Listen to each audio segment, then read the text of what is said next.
Here you go. What my husband handed me was unmistakably divorce papers. It was so sudden that my mind couldn't catch up. The voice I managed to squeeze out was trembling noticeably. Well, why? We've never even mentioned divorce before. Isn't it obvious? Because you're infertile. In the end, we divorced. I was forced to take all the blame and end the relationship unwillingly. However, the tragedy of my husband was to come several years later. My name is Michelle. I'm 27 years old. I married Jake, who's the same age as me, and we're in our 3rd year of marriage. Jake and I were classmates in college, and we've been dating since then. After graduating from college, we went through the unfamiliarity of working life and eventually got married. We've always been more like best friends than a couple. It may not be as romantic as the typical couple, but this relationship where we could talk about anything with complete honesty was comfortable for me. We've had arguments at times, but our marital relationship has been good. I thought we were going to live happily forever. Until one day, in our 2nd year of marriage, Jake came home looking grumpy. Hey, Michelle, aren't you pregnant yet? Huh? Why this sudden question? My mom asked why we don't have kids yet after being married for 2 years. That again? We talked about this, that children are a gift, remember? That might be true, but it's been 2 years already, right? It's honestly stressing me out to be constantly nagged by my mom. What am I supposed to do about that? Ever since we got married, my mother-in-law has been saying that she wants to see her grandchild soon. It's nice that she's looking forward to a grandchild. And if I could, I'd love to do that for her as soon as possible. But no matter how much time passed, we just weren't being blessed with a child. From my perspective, we've only been married for 2 years, but from my mother-in-law and Jake's point of view, it's already been 2 years. Recently, every time I see my mother-in-law, I'm reminded about children, and sometimes Jake even brings it up. Pregnancy is an issue between the couple. Yet my husband and my mother-in-law would blame me as if it was my fault. Because of this, our intimate moments have decreased, and we've been arguing more than before. This can't go on. I decided to express my feelings clearly. Jake, I don't think we need to rush this. What? Why are you so casual about it? With a disgusted look, my husband responded to my words. Do I have to keep hearing the nagging from my mom forever? That's why we should tell your mom that we should leave it to nature. If she could understand that, we wouldn't be having a hard time. Just try a little harder, please. What? What does that mean? It sounded as if I wasn't trying hard enough. What does try harder mean anyway? Is it such a bad thing that we haven't been blessed after 2 years of marriage? I couldn't understand my husband's perspective, and I was about to yell at him, but I didn't want to escalate the situation. I swallowed my anger, but my husband added fuel to the fire. You know, I've been thinking for a while now. Michelle, are you infertile? What? What are you talking about? Isn't it obvious? Isn't it strange that we haven't had any children? How does that make me the problem? It could be both of us, or it could be you, Jake. What? Why me? It's usually the woman's problem when a couple can't have kids, right? What? Are you serious? His unbelievable statement left me more stunned than angry. Please stop with the stereotypes. We're only 27, you know. We're not in a hurry. But my mom says she wants to see her grandchild soon, so we can't help it. Why do we have to cater to your mom's wishes? Look, just go get a fertility test or something, okay? My husband dropped the topic one-sidedly and locked himself in his room. Left alone, tears welled up in my eyes from all the anger and sadness. What on earth? How can he say such things so casually, as if it's all my fault when this is an issue between us? He could easily tell his mother straight out. From that day, our relationship as a couple deteriorated rapidly. I did as he told and had a fertility test, but it turns out I don't have any issues. Even when I shared this, his attitude didn't change at all. If anything, he's become even colder since it was confirmed that there's no problem on my end. Even when we're called to his parents' house together, I'm the only one who gets blamed. Michelle, I heard the story from Jake. His mother yells at me, mercilessly. You apparently told Jake that you shouldn't rush into having kids yet. I've said it before, having children is a blessing. Enough! How long are you going to have this laid-back attitude? You're almost 30, aren't you? Yes, I am, but there are plenty of people who have children past 30 these days. Don't make excuses. You've been married for more than 2 years and you still don't have children. My husband didn't defend me, even when she hurled such insults at me. Moreover, his icy gaze seemed to say, "It's your fault." I couldn't get through to them, and I was just constantly criticized. With all the blame being thrown at me, I felt like my heart was about to crush. And then his mother delivered the final blow. Oh, I shouldn't have approved of this marriage with an infertile woman. I'm not infertile, I wanted to retort, but the words got stuck in my throat. All that came out were tears.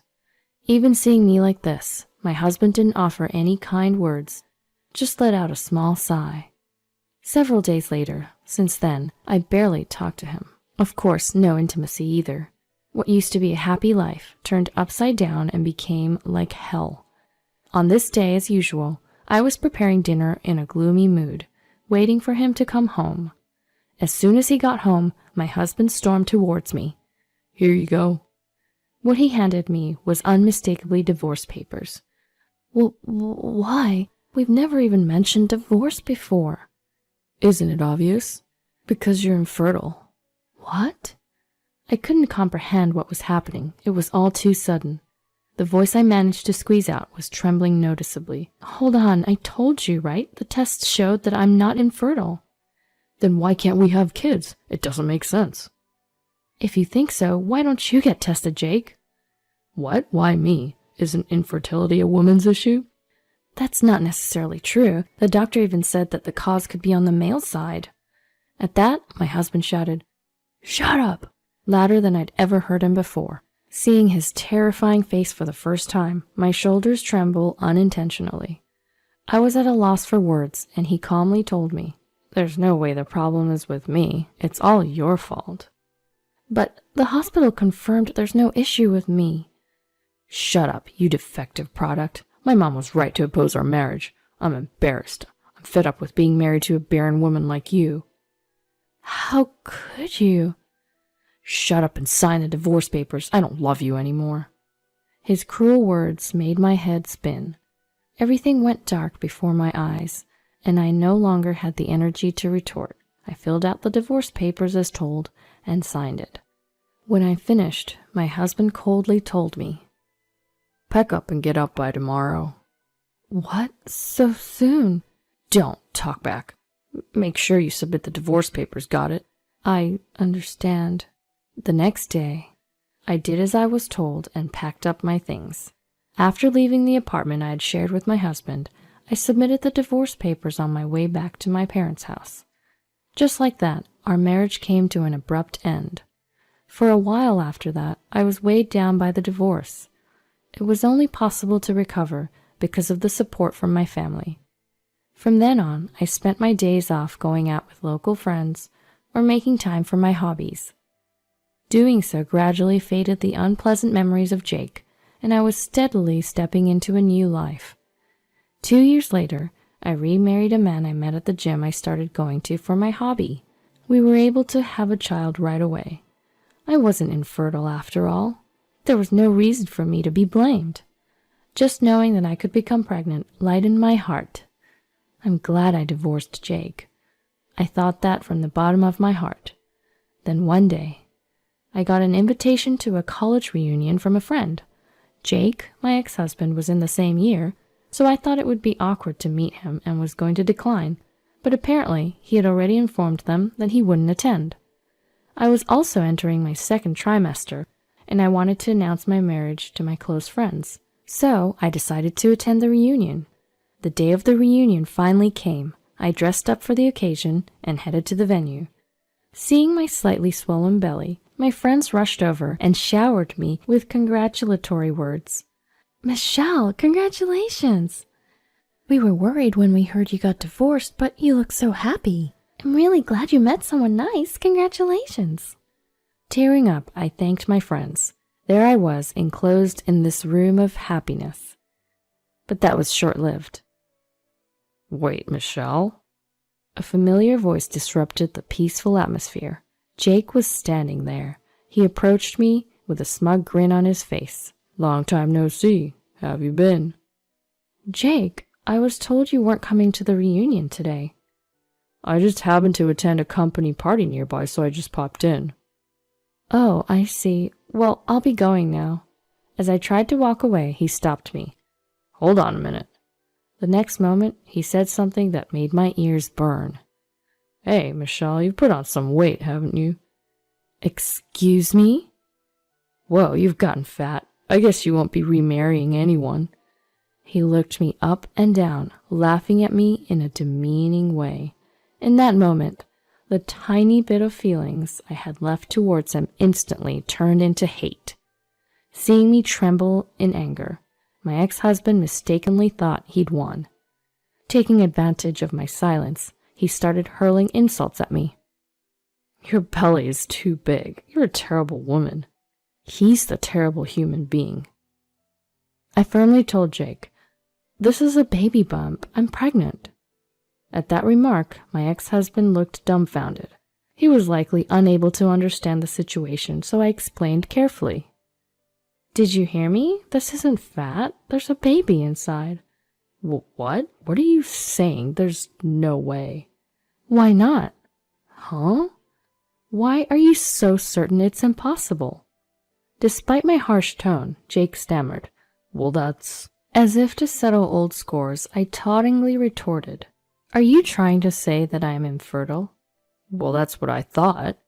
Isn't that why you couldn't get pregnant for so long? But here I am, remarried and expecting a child. Do you still think I'm infertile? Oh. From behind him, a voice said, "Excuse me."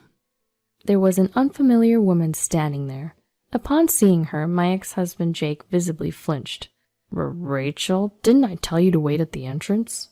I just followed you because I was concerned. What's going on here? Jake, didn't you say that you divorced because your ex-wife was infertile? That you loved each other but thought about each other's situation and decided on a peaceful divorce? That's... From what I heard of your conversation, it doesn't seem like you had a peaceful separation at all. The two of them were descending into a scene of a television drama in front of me. It appeared that this woman named Rachel was Jake's current girlfriend. Upon noticing how I was, Rachel opened her mouth with an apologetic expression. I'm sorry for the sudden interruption. I'm Rachel. You're Michelle, right? The ex-wife? Yes, that's correct, but I heard from Jake that your infertility was the reason for your divorce, but that's not true, is it? And the part about a peaceful divorce? Well, that's a downright lie. After all, he arbitrarily decided that I was infertile and abruptly pushed the idea of divorce onto me. I thought so. It seemed that Rachel had been fed a convenient lie by Jake. She seemed to feel a certain degree of anger at the truth that had come from my mouth. Jake desperately began making excuses, trying to regain her trust. Even at this point, he was still just a man trying to save his own skin. No, Rachel, really, it was a peaceful divorce.